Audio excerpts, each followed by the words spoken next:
Dans les archives poussiéreuses du tribunal de la Nouvelle-Orléans, on trouve mention d'un mariage célébré en 1857 entre une héritière de plantation et un homme dont l'acte de naissance avait été falsifié 6 mois plus tôt. Ce que ces documents ne révèlent pas, c'est que cet homme avait été acheté comme esclave 13 ans auparavant, ni ce qui s'était réellement passé dans la plantation Belmont durant l'hiver de 1856. Avant de plonger dans cette histoire qui a hanté les bayous de Louisiane pendant des décennies, abonnez-vous à cette chaîne et dites-moi en commentaire de quelle ville vous nous écoutez. Ces récits oubliés méritent d'être partagés. L'automne de 1856 touchait à sa fin dans les terres humides de Louisiane, entre le fleuve Mississippi et les marécages qui dévoraient lentement la civilisation. La région vivait une époque de tensions croissantes. Les plantations de coton prospéraient grâce à un système qui reposait sur l'asservissement de milliers d'hommes et de femmes, tandis que les débats sur l'abolition déchiraient le pays. Dans les salons de la Nouvelle-Orléans, on parlait à voix basse de John Brown et de ses raids sanglants. Les planteurs dormaient mal, le fusil chargé près du lit. La plantation Belmont s'étendait sur près de 2000 hectares de terre fertile à 3 heures de cheval de la Nouvelle-Orléans. Établie en 1792 par la famille Beauregard, elle avait connu des jours glorieux avant de péricliter lentement. Les bâtiments principaux formaient un ensemble imposant mais vétuste. La grande maison de maître se dressant au centre d'une allée bordée de chênes séculaires drapés de mousse espagnole. Derrière s'alignaient les cases des esclaves, les entrepôts, les ateliers, la sucrerie désaffectée, et plus loin encore les cabanes des contremaîtres. Édouard Beauregard, le patriarche, était mort en 1849 d'une fièvre qu'il avait consumée en 3 jours. Sa veuve, Margot Beauregard, née Deslauriers, une femme aux traits durs et au regard métallique, avait repris les rênes de l'exploitation avec une détermination inflexible. Elle dirigeait seule la plantation avec l'aide de 3 contremaîtres brutaux dont la réputation dépassait les limites de la propriété. On murmurait dans les paroisses voisines que les esclaves de Belmont travaillaient jusqu'à l'épuisement, que les châtiments y étaient d'une cruauté rare, que les disparitions n'étaient pas rares. Margot avait un fils unique, décédé à l'âge de 16 ans d'une chute de cheval en 1843, et une fille, Céleste.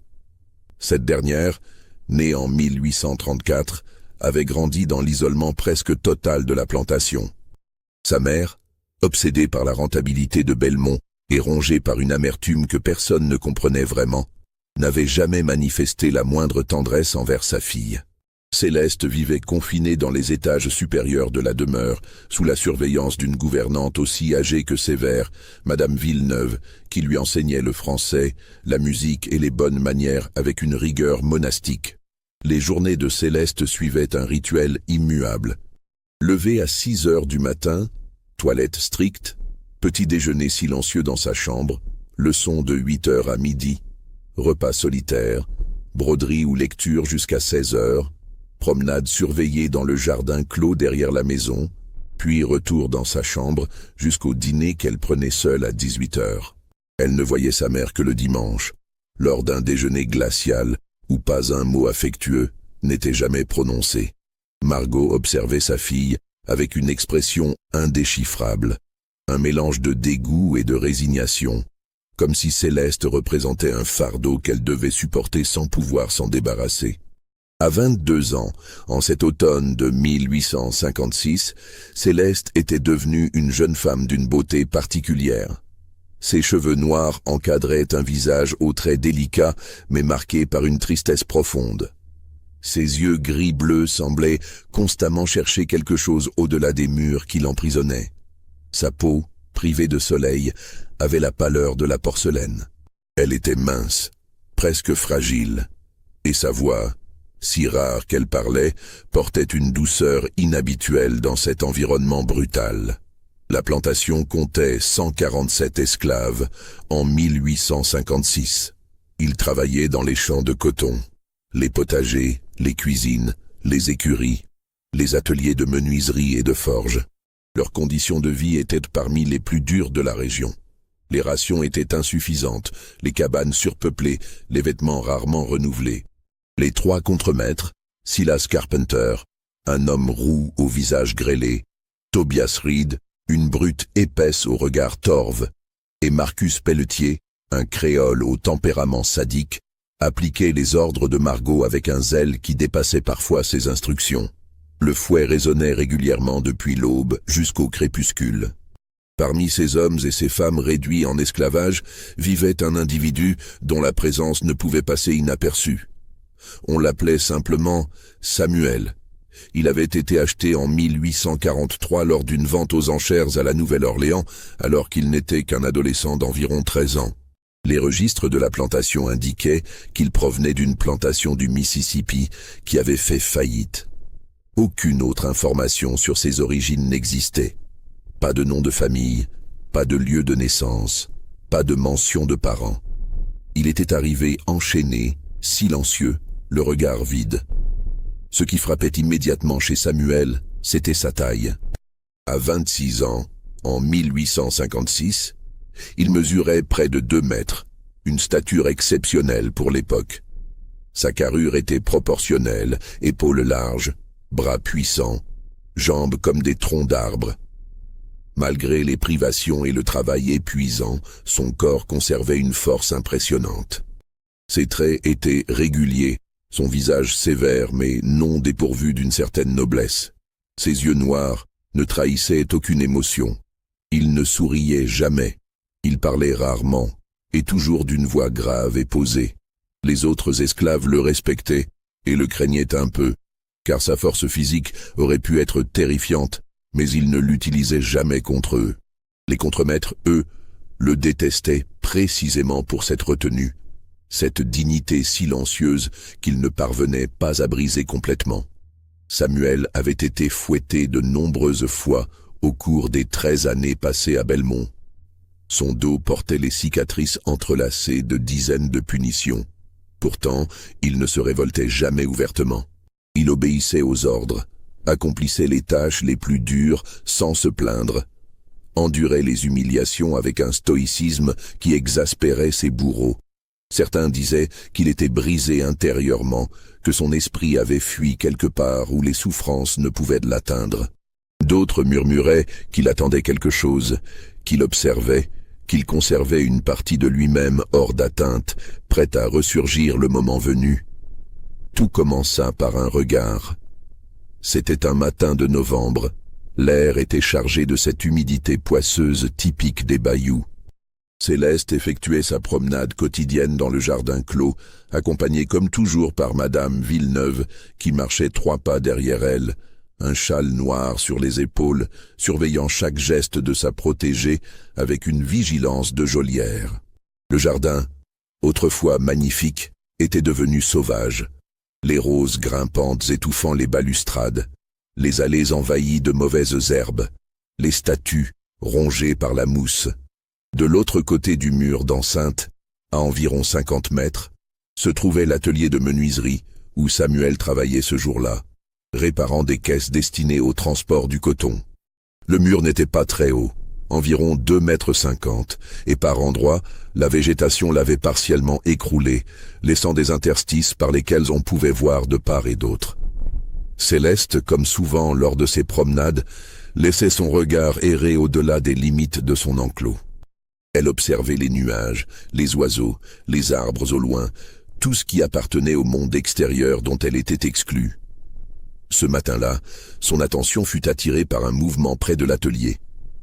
Samuel était sorti pour prendre des planches empilées contre le mur extérieur. Il se déplaçait avec cette économie de gestes propres à ceux qui ont appris à ne jamais gaspiller leur énergie. Céleste le vit soulever sans effort apparent une charge que 2 hommes auraient eu du mal à porter.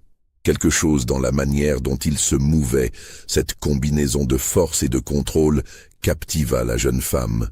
Elle s'arrêta, oubliant de feindre l'indifférence. Samuel, sentant peut-être un regard posé sur lui, leva les yeux. Leurs regards se croisèrent à travers les trous du mur, par-dessus les ronces et les pierres effondrées. Ce ne fut qu'une seconde, peut-être 2.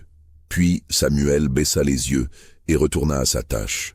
Céleste, le cœur battant sans comprendre pourquoi, détourna précipitamment la tête. Madame Villeneuve n'avait rien remarqué.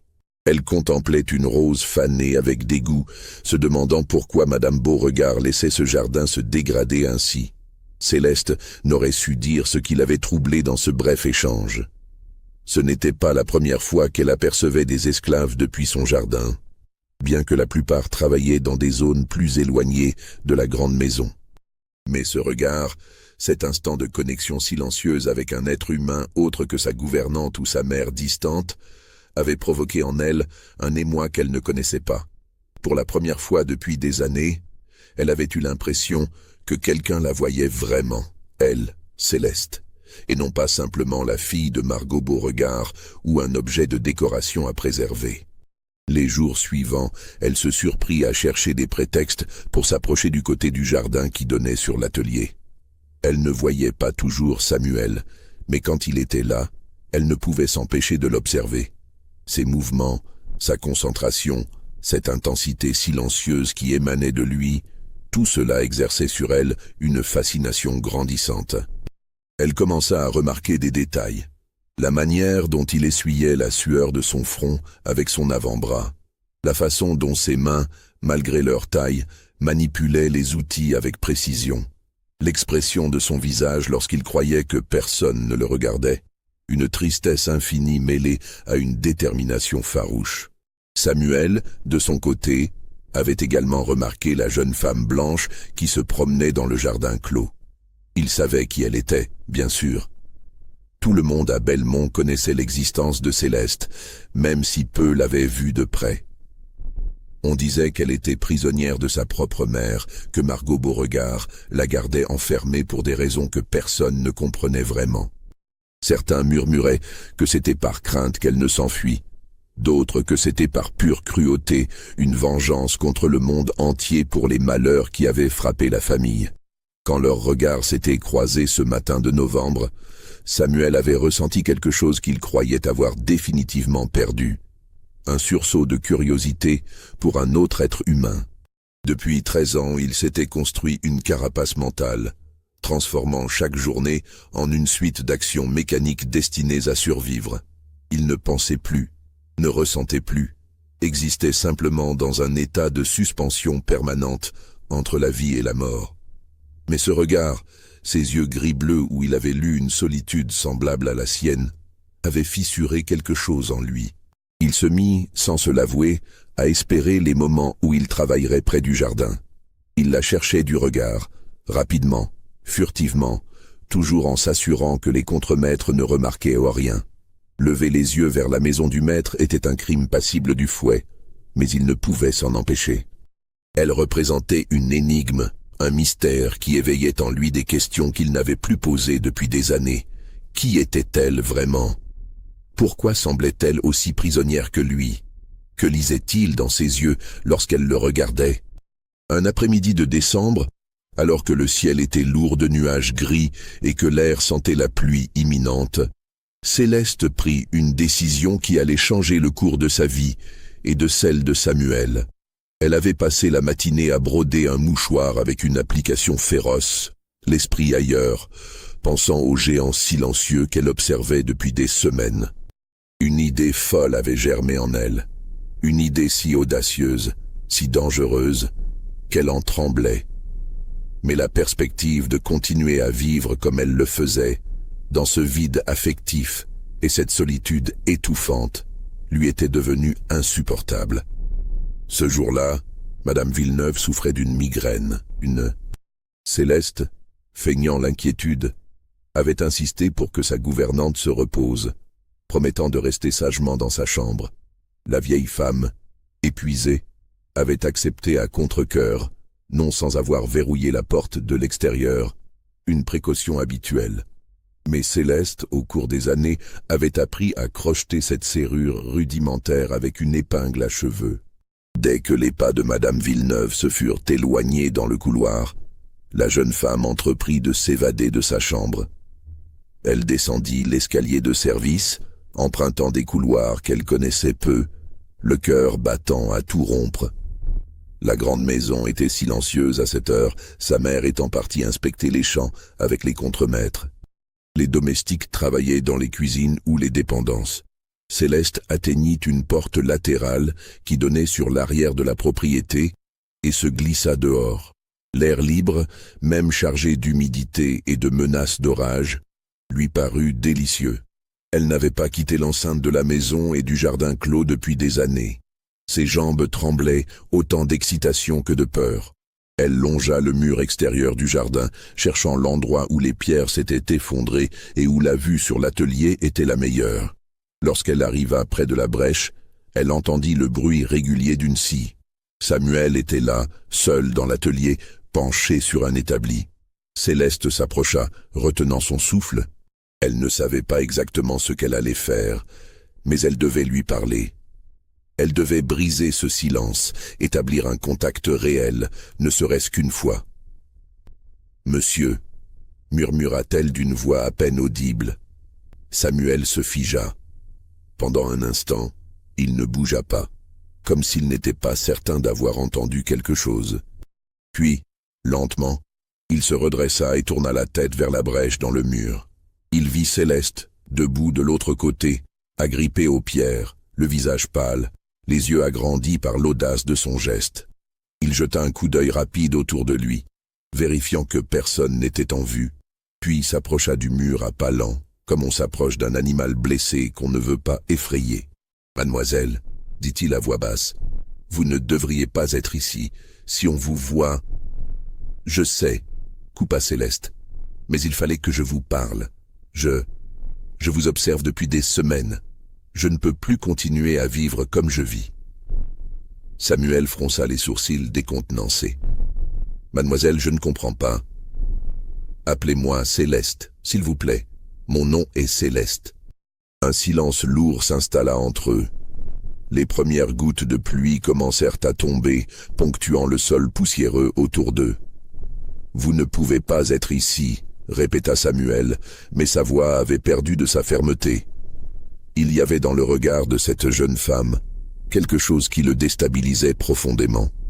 Une vulnérabilité mêlée à une détermination farouche. « Je suis prisonnière dans cette maison depuis que j'ai 8 ans, dit Céleste rapidement, comme si elle craignait de ne pas avoir le temps de tout dire. Ma mère me garde enfermée. Je ne sais pas pourquoi. Je n'ai jamais eu d'amis, jamais connu la moindre tendresse. Je vis dans une cage dorée où chaque journée ressemble à la précédente. Et vous êtes la première personne qui m'ait regardé comme si j'existais vraiment. » Samuel baissa les yeux troublés. « Je suis un esclave, mademoiselle Céleste. Vous êtes la fille du maître. Nous ne pouvons pas... Je sais ce que nous sommes censés être l'un pour l'autre. Mais nous sommes aussi 2 êtres humains qui souffrent, n'est-ce pas ?» La pluie tombait plus fort maintenant, trempant leurs vêtements. Samuel savait qu'il devait partir, retourner à son travail, oublier cette conversation insensée. Mais il ne bougeait pas. Les mots de Céleste résonnaient en lui, réveillant des émotions qu'il avait enfouies depuis si longtemps qu'il les croyait mortes. « Que voulez-vous de moi ?» demanda-t-il finalement. « Je veux que nous parlions, que nous nous connaissions.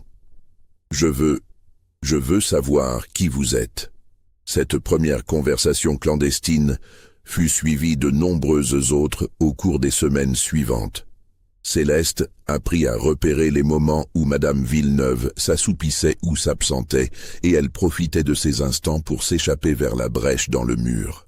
Samuel, de son côté, organisait son travail de manière à se trouver près de l'atelier aux heures où il pensait pouvoir la voir. Leur rencontre durait rarement plus de quelques minutes, toujours dans la tension constante d'être découverts, mais ces minutes devinrent l'essence même de leur existence. Ils parlaient à voix basse, séparés par le mur de pierre, échangeant des fragments de leur vie respective. Céleste découvrit que Samuel ne se souvenait presque pas de son enfance avant Belmont. Il avait des images floues, une femme qui pourrait avoir été sa mère, une cabane quelque part, des champs à perte de vue, puis une vente, des chaînes, un voyage. Tout s'était effacé dans une brume de douleur et de survie.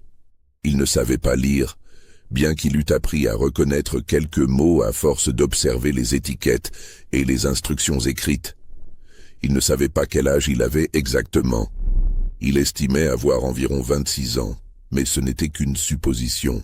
Samuel, lui, apprit que Céleste était née à Belmont, que son enfance avait été relativement normale jusqu'à la mort de son frère. Après cet événement, quelque chose s'était brisé chez Margot. Elle avait éloigné sa fille, l'avait isolée du monde, imposant des règles de plus en plus strictes. Céleste ne comprenait pas pourquoi. Elle avait parfois l'impression que sa mère la punissait pour un crime qu'elle n'avait pas commis, ou peut-être simplement pour exister. Au fil de leur conversation, une intimité étrange se développa entre eux. Ils parlaient de leurs rêves, de ce qu'ils feraient s'ils étaient libres. Céleste imaginait voyager, voir Paris, Rome, découvrir le monde qu'elle ne connaissait que par les livres.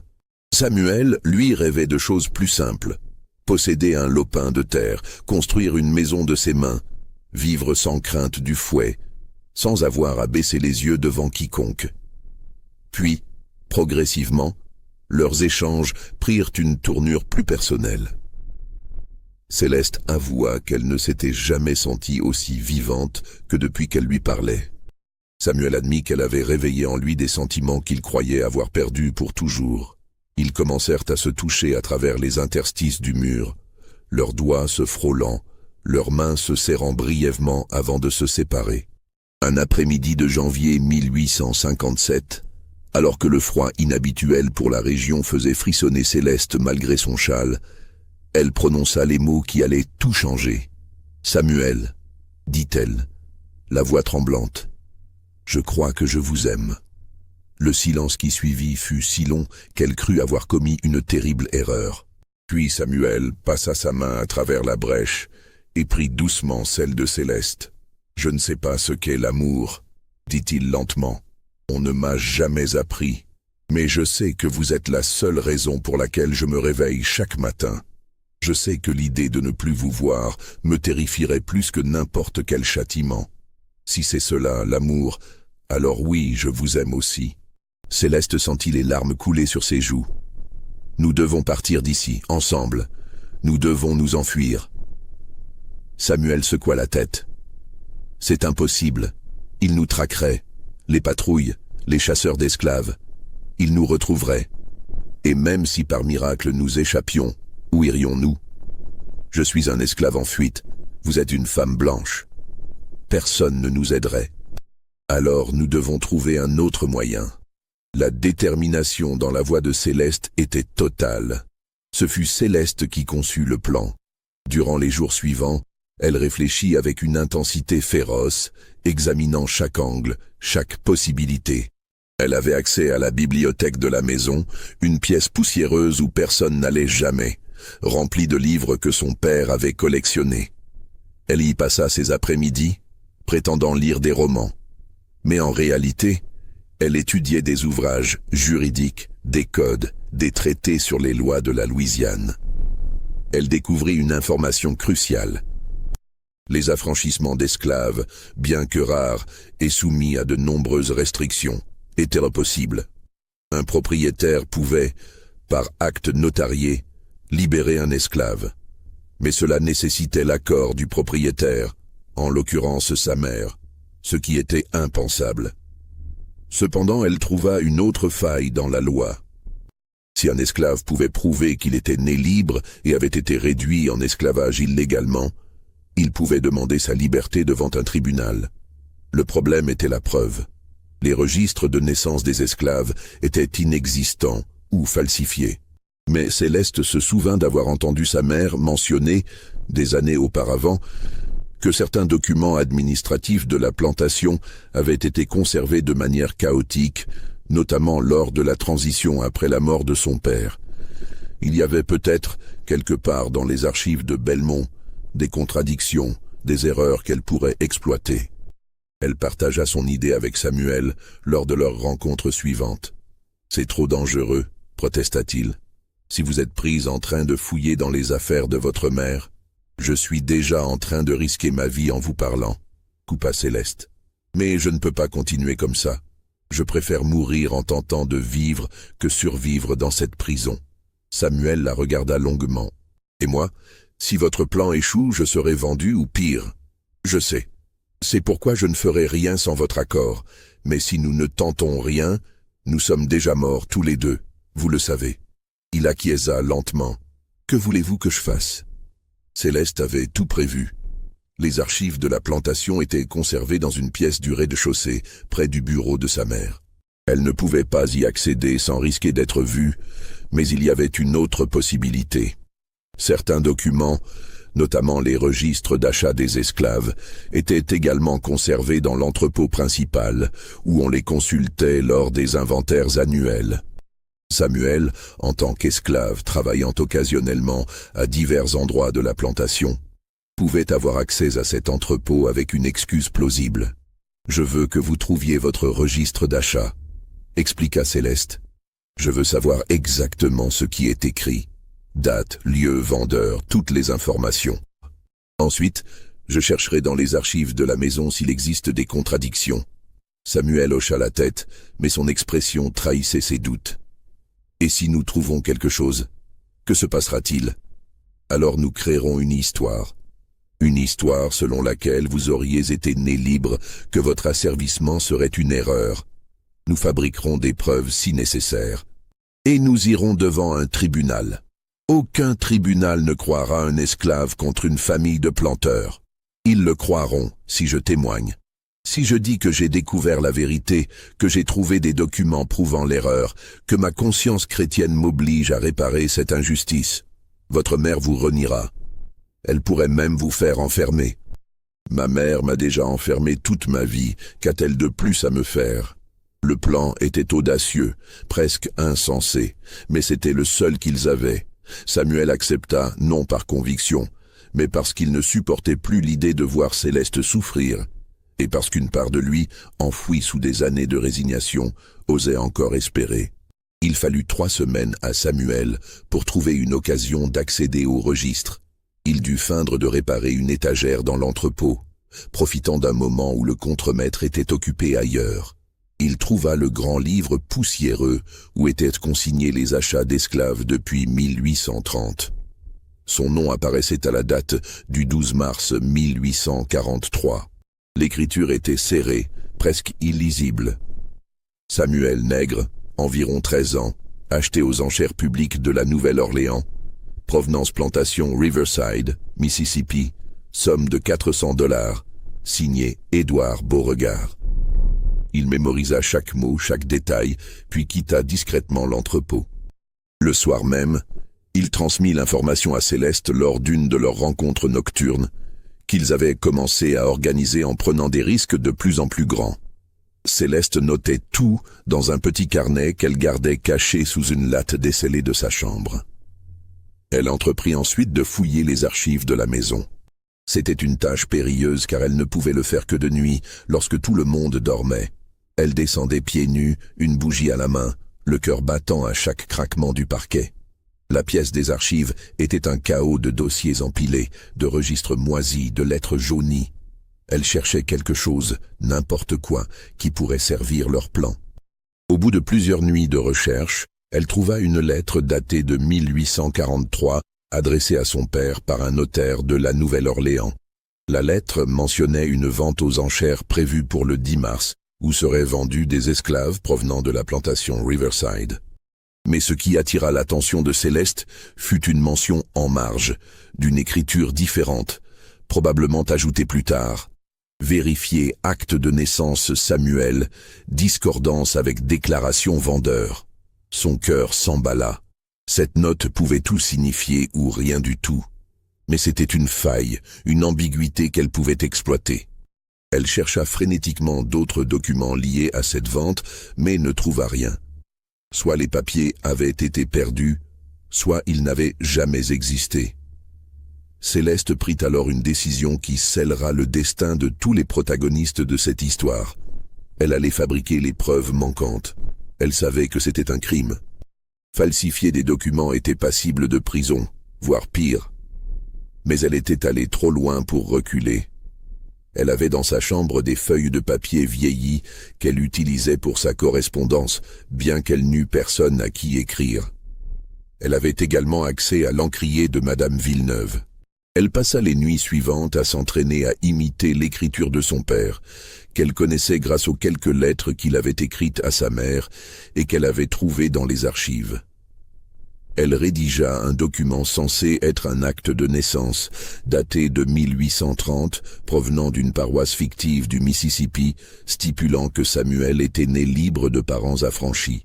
Le document était volontairement imparfait, avec des taches d'encre, des pliures, pour paraître authentique. Elle créa également une lettre fictive d'un notaire aujourd'hui décédé, mentionnant des doutes sur la légalité de la vente de Samuel.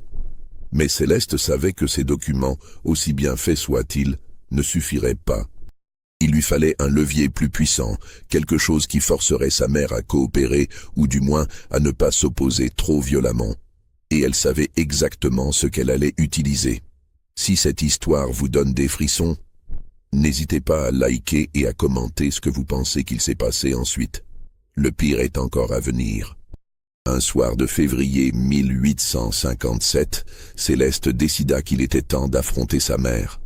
Elle avait tout préparé, les faux documents cachés dans sa chambre, les arguments qu'elle répéterait dans sa tête depuis des semaines, et surtout, l'arme secrète qu'elle avait découverte par hasard quelques années auparavant, et qu'elle n'avait jamais osé utiliser. Lorsqu'elle avait 16 ans, Céleste avait entendu par inadvertance une conversation entre sa mère et Madame Villeneuve. Elle parlait à voix basse dans le bureau, croyant que Céleste dormait à l'étage. La jeune fille, insomniaque cette nuit-là, était descendue chercher un livre et s'était immobilisée en entendant prononcer le nom de son frère décédé. « Il faut que personne ne sache jamais », disait Margot d'une voix dure. « Si la vérité éclatait, nous serions ruinés. Céleste ne doit jamais savoir. »« Mais madame, » répondait Madame Villeneuve, « elle finira par se poser des questions. Elle ne saura rien. J'ai brûlé tous les documents. Le médecin est mort l'année dernière. Il ne reste que vous et moi. Et vous garderez le silence, n'est-ce pas ? » ?»« Bien sûr, madame. Mais cet enfant, la façon dont vous la traitez, je la traite comme elle mérite d'être traitée. C'est déjà une charité de ne pas l'avoir envoyée dans un couvent. » Céleste n'avait pas compris grand-chose à cette conversation énigmatique, mais elle avait senti que sa mère cachait quelque chose de grave lié à la mort de son frère. Au fil des années, elle avait reconstitué les pièces du puzzle en observant les réactions de Margot, ses colères inexplicables, ses regards chargés de haine. Elle en était arrivée à une conclusion terrible. Son frère n'était pas mort accidentellement, et sa mère était impliquée d'une manière ou d'une autre. Elle n'avait jamais eu de preuves concrètes, mais elle savait que Margot vivait dans la peur constante que ce secret soit révélé. C'était cette peur que Céleste allait exploiter. Elle demanda à voir sa mère un dimanche après-midi, prétextant vouloir discuter de son avenir. Margot, surprise par cette demande inhabituelle, accepta de la recevoir dans son bureau. Céleste entra, le dos droit, les mains jointes devant elle, affichant un calme qu'elle était loin de ressentir. « Que veux-tu » demanda Margot sèchement, ne levant même pas les yeux des registres qu'elle examinait.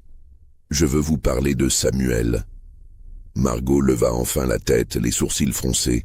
« Qui ?»« L'esclave menuisier, le grand, celui qui travaille dans l'atelier près du jardin. »« Et alors ?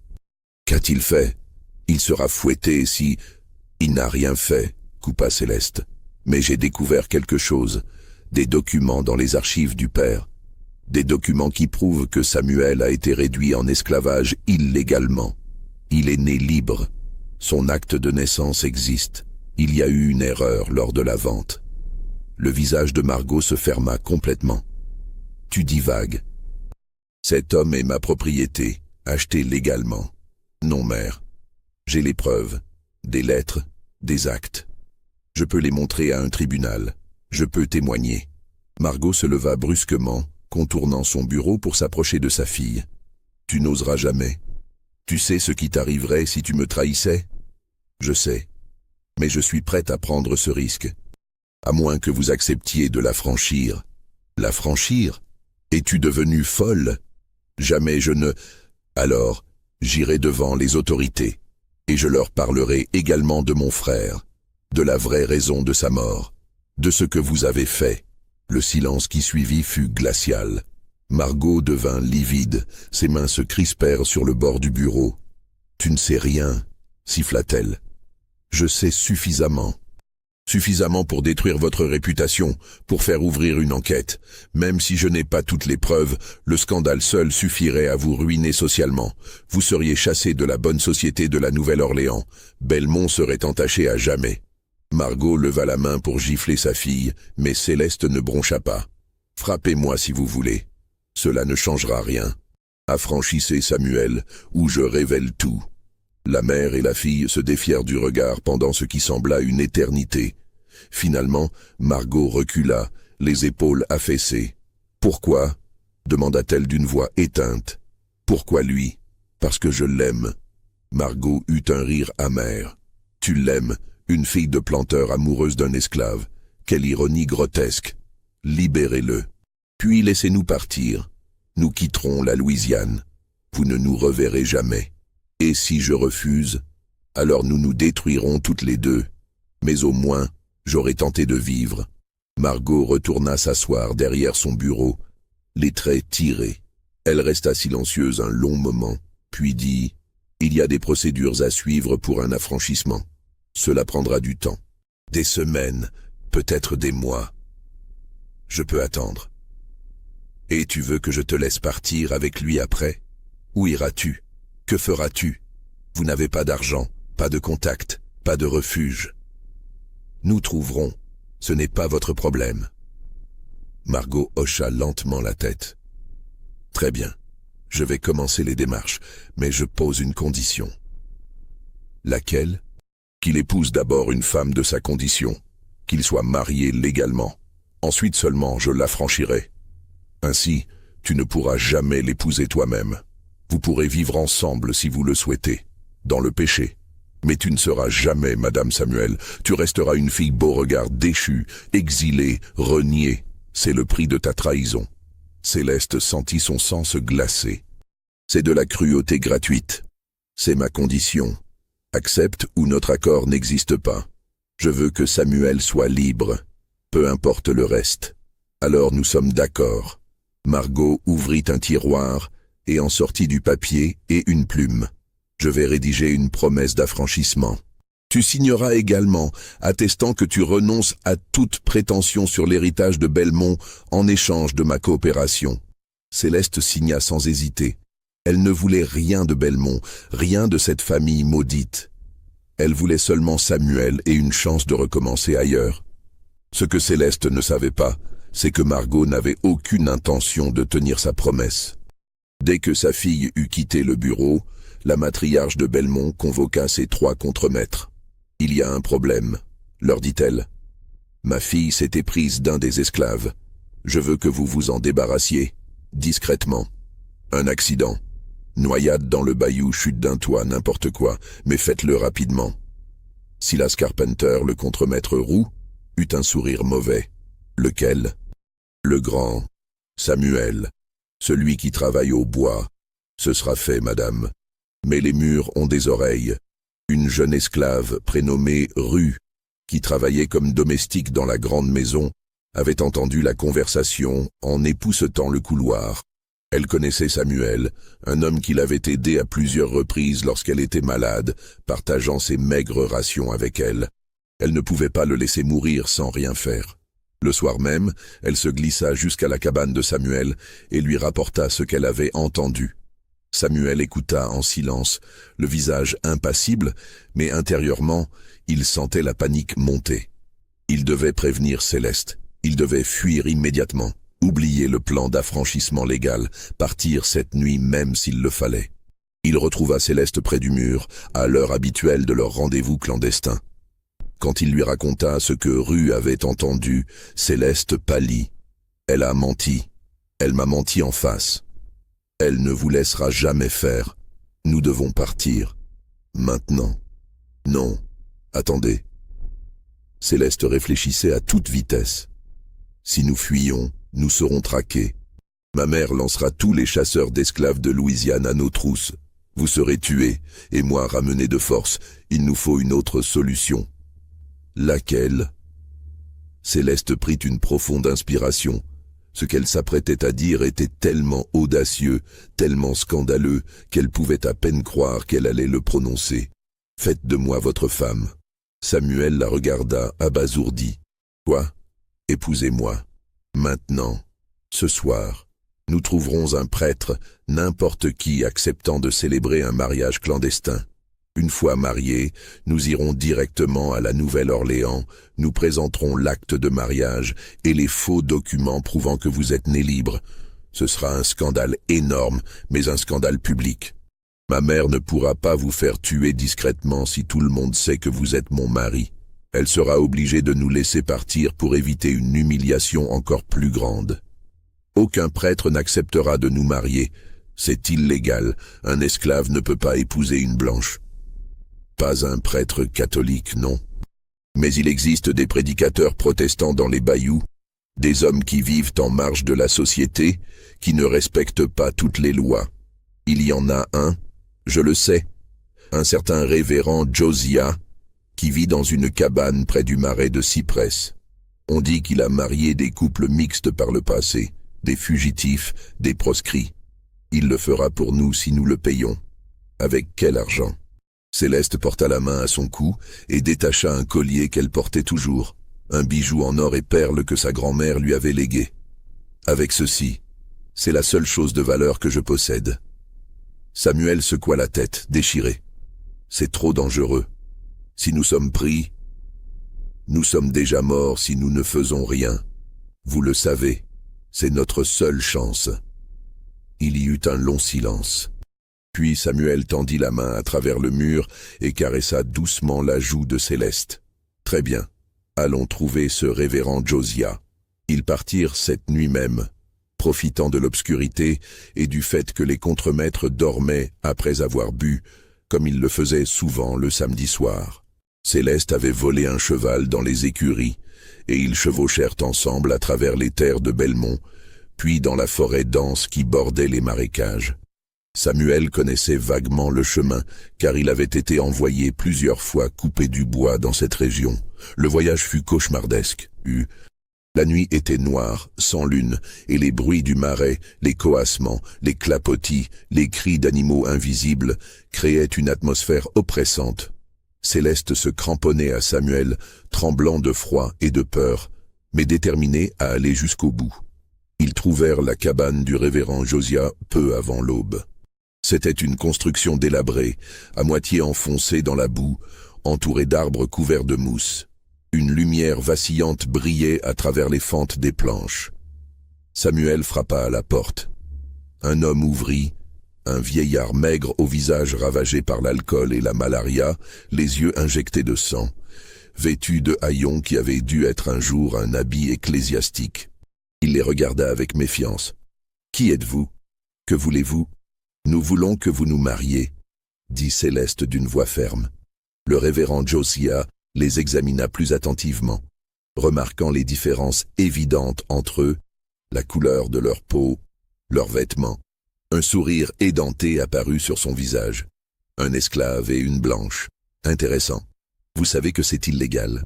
Nous le savons. Nous vous paierons. Céleste lui tendit le collier. Josiah prit le bijou, le soupesa, mordit les perles pour vérifier leur authenticité. Cela fera l'affaire. Entrez. L'intérieur de la cabane était encore plus sordide que l'extérieur. Une odeur de moisissure et d'alcool rance imprégnait l'air. Un lit défoncé occupait un coin, une table bancale un autre. Des bouteilles vides jonchaient le sol. « Vous avez des témoins ?» demanda Josiah. « Non, » répondit Samuel. « Pas grave. Dieu sera notre témoin. Et moi aussi. » Il fouilla dans un coffre pourri et en sortit une Bible si usée que les pages se détachaient. « Bon, mettez-vous là. Tenez-vous par la main. » Céleste et Samuel obéirent. Le révérend Josiah commença une cérémonie improvisée, marmonnant des versets bibliques qu'il semblait inventer au fur et à mesure, mêlant latin approximatif et anglais créole. À un moment, il s'interrompit pour boire une gorgée de whisky directement à la bouteille, puis reprit. « Samuel, prenez-vous Céleste pour épouse. devant Dieu et devant moi, dans la richesse et la pauvreté, dans la santé et la maladie, jusqu'à ce que la mort vous sépare. Oui, la voix de Samuel était grave et solennelle. Céleste, prenez-vous Samuel pour époux, devant Dieu et devant moi, dans la richesse et la pauvreté, dans la santé et la maladie, jusqu'à ce que la mort vous sépare. Oui, la voix de Céleste tremblait d'émotion. Alors par le pouvoir qui m'est conféré par, peu importe qui, je vous déclare mari et femme, vous pouvez vous embrasser si vous voulez. Samuel et Céleste se tournèrent l'un vers l'autre. Leurs lèvres se rencontrèrent pour la première fois, un baiser doux et désespéré, chargé de tout ce qu'ils n'avaient jamais pu exprimer. Quand ils se séparèrent, tous deux avaient les larmes aux yeux. « Vous avez un acte à nous donner ?» demanda Céleste. Josiah grogna et s'assit à la table pour rédiger maladroitement un document attestant du mariage. Son écriture était presque illisible, les lignes de travers, mais c'était un acte officiel, signé et daté. Il le leur tendit. « Maintenant partez, et ne revenez jamais ici. Je ne vous connais pas. » Ils repartirent immédiatement, le soleil commençant à se lever sur les marécages. Le plan était de se rendre directement à la Nouvelle-Orléans, de trouver un avocat, n'importe lequel acceptant de les représenter, et de rendre publique leur union. Mais le destin en décida autrement.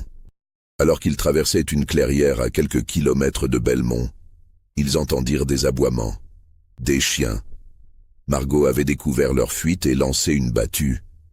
Samuel éperonna le cheval, mais l'animal, épuisé par le voyage nocturne, ne pouvait plus courir vite.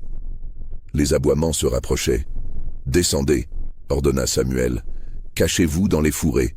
Je vais les attirer ailleurs. »« Non, nous restons ensemble. »« Céleste, ils ont des chiens et des fusils. Ils me tueront de toute façon. Mais vous, vous avez une chance. Cachez-vous. Attendez qu'ils soient partis. Puis allez à la Nouvelle-Orléans, montrez l'acte de mariage. Racontez notre histoire. Faites-la connaître. C'est la seule vengeance possible. Je ne vous laisserai pas. » Samuel descendit du cheval et la força à descendre également. Il la poussa vers les buissons. « Allez, maintenant. » Les larmes ruisselant sur son visage, Céleste obéit. Elle se cacha dans les fourrés denses, retenant son souffle, alors que Samuel remontait sur le cheval et repartait au galop dans la direction opposée. Les chasseurs apparurent quelques minutes plus tard. Silas Carpenter, Tobias Reed et 4 autres hommes, accompagnés de chiens de chasse. Ils virent Samuel sur le cheval et se lancèrent à sa poursuite avec des cris sauvages. Céleste resta cachée, tremblante, écoutant les bruits de la chasse qui s'éloignait. Puis, un coup de feu déchira le silence, puis un autre, puis plus rien. Elle attendit une éternité, ou peut-être quelques minutes, elle ne savait plus. Puis elle entendit les voix des hommes qui revenaient, riant, se félicitant mutuellement. Le nègre accourut comme un lièvre, mais il n'est pas allé loin. Madame Beauregard sera contente. Le problème est réglé. Qu'est-ce qu'on fait du corps? On le jette dans le marais. Les alligators s'en occuperont. Ils passèrent près de l'endroit où Céleste était cachée sans la voir, traînant derrière eux quelque chose enveloppé dans une toile. Elle vit du sang goutter sur le sol.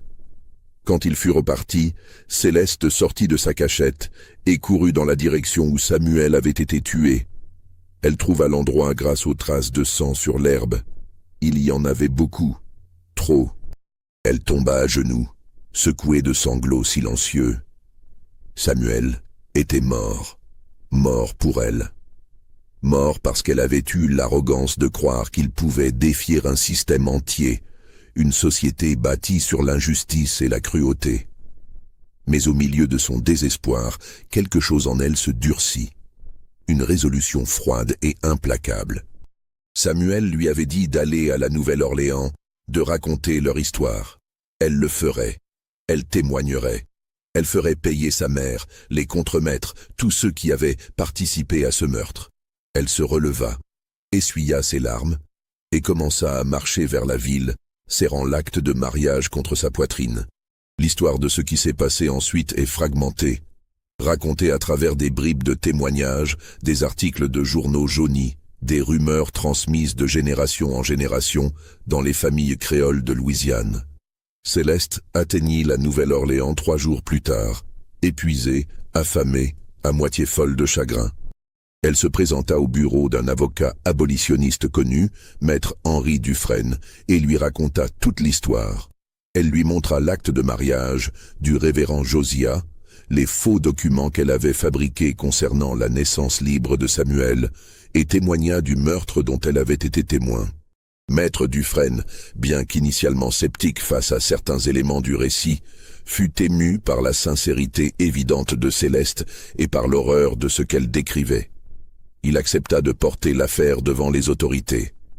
Ce qui suivit fut un scandale retentissant. Les journaux de la Nouvelle-Orléans s'emparèrent de l'histoire. Une héritière épouse secrètement un esclave. Meurtre brutal dans une plantation de Louisiane. Une famille de planteurs accusés de crime. L'affaire divisa la société. Les abolitionnistes célébrèrent Céleste comme une héroïne courageuse. Une femme qui avait osé défier les conventions pour l'amour.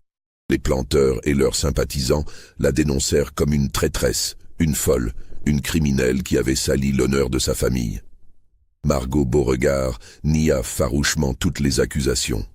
Elle affirma que sa fille était dérangée mentalement, que Samuel avait kidnappé Céleste et tenté de s'enfuir avec elle, que les contremaîtres avaient agi en légitime défense lorsque l'esclave avait attaqué. Elle présenta des témoins, d'autres esclaves de Belmont qu'elle avait forcés à mentir sous peine de châtiment terrible. Le procès qui s'ensuivit dura 6 mois. Ce fut un des événements judiciaires les plus suivis de Louisiane en cette année 1857. Les tensions raciales et politiques de l'époque s'y concentrèrent. Finalement, le tribunal, composé principalement de propriétaires d'esclaves sympathisant avec Margot, déclara que le mariage entre Céleste et Samuel était illégal et donc nul. Les accusations de meurtre contre les contremaîtres furent abandonnées faute de preuves suffisantes. Les faux documents fabriqués par Céleste furent découverts et utilisés contre elle. Elle fut déclarée coupable de falsification et condamnée à être internée dans un asile psychiatrique. Margot avait gagné. Belmont était sauvé. Céleste était enfermée, cette fois légalement et définitivement. Mais il y avait un détail que personne ne connaissait encore, un détail qui allait tout changer. 3 mois après le procès, alors qu'elle était internée à l'asile de Charity à la Nouvelle-Orléans, Céleste accoucha d'un enfant, un garçon à la peau claire mais aux traits qui trahissait son héritage mixte.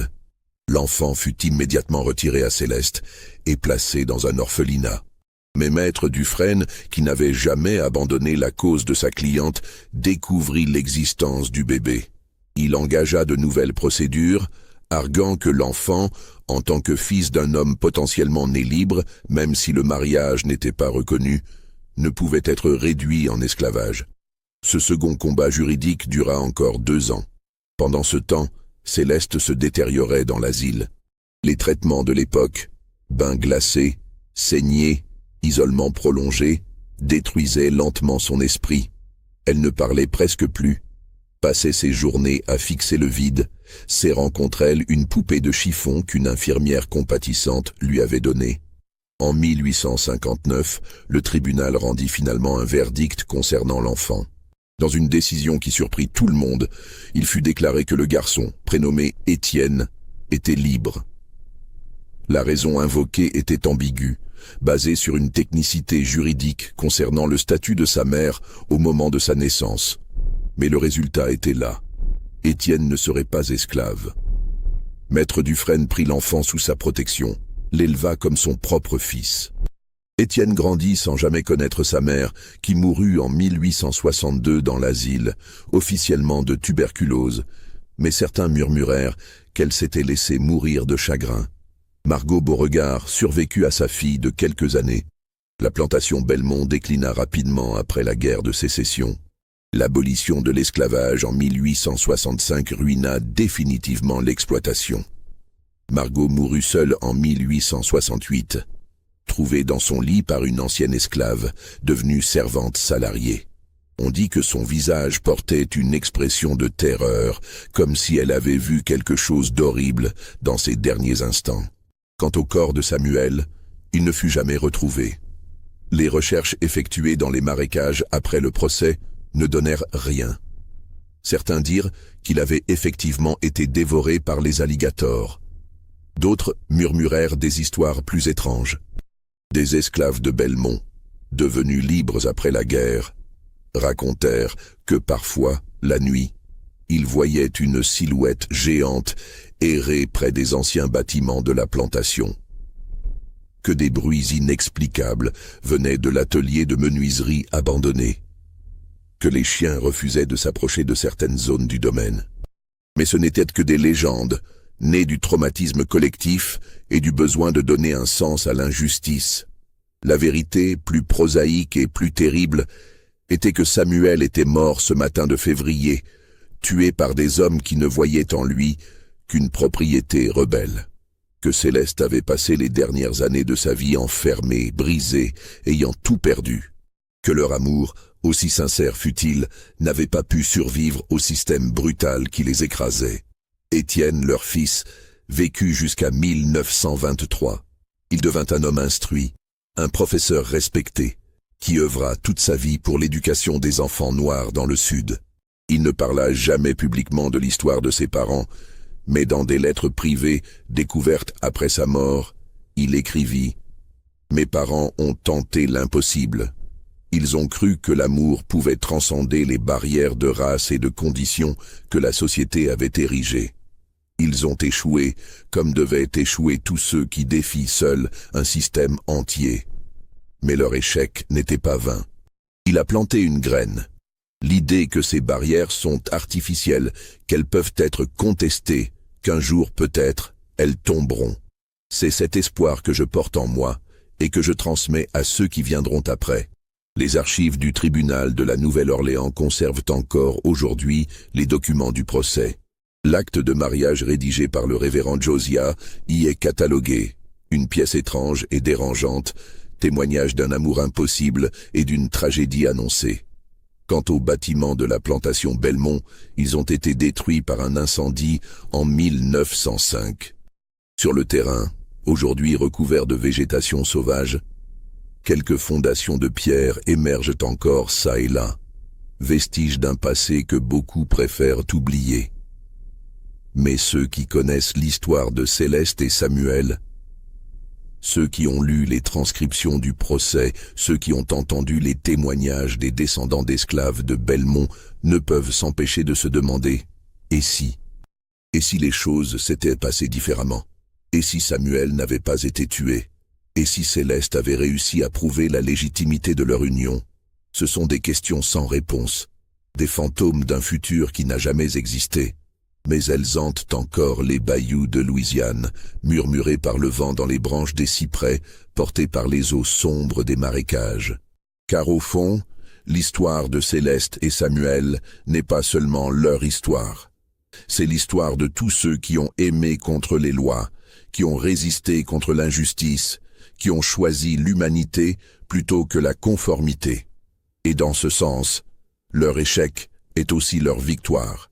Ils ont prouvé que même dans le système le plus oppressif, l'amour et la dignité humaine peuvent survivre, ne serait-ce qu'un instant, comme une flamme dans l'obscurité, avant d'être éteinte. Et c'est peut-être cela, la véritable terreur de cette histoire. Pas les morts, pas les injustices, pas les tragédies personnelles, mais la réalisation que tout cela était légal, accepté, normalisé par la société de l'époque, que des êtres humains pouvaient être achetés et vendus, torturés et tués, sans que personne ne trouve cela anormal, que l'amour entre deux personnes pouvait être criminalisé simplement à cause de la couleur de leur peau.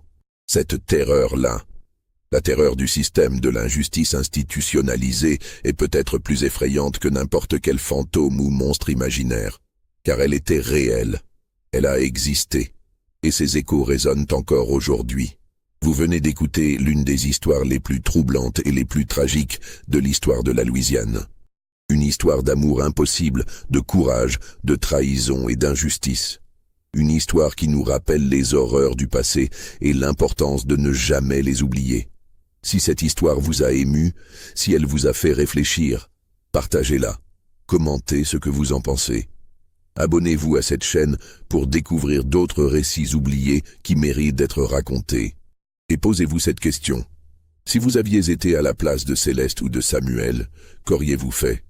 Auriez-vous eu le courage de défier le monde entier pour ce que vous croyiez juste? L'histoire attend vos réponses.